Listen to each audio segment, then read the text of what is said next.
All right, so part 2 continues. Yeah. This is the size of the bolt. That's how long it is. You can keep it in that so you remember the size. Okay. And get your buddy with or your other hand with a blow dryer, and as you blow, it'll come out. So the best thing is to try to get this tacky material onto this weather stripping and less on the car. So if you go slowly, because if all this tacky stuff will eventually get on your clothes or the glass will get on it. And that's your deal.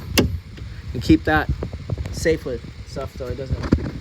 Quick question: if I leave it exposed in the sun, will it dry up, or do I have to keep it in a shady area? I would keep it in a shady area.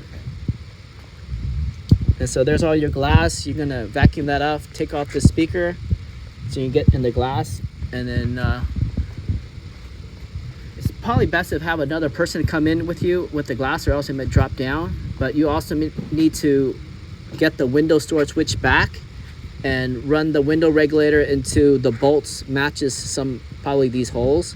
So you can probably get some 10 millimeters out.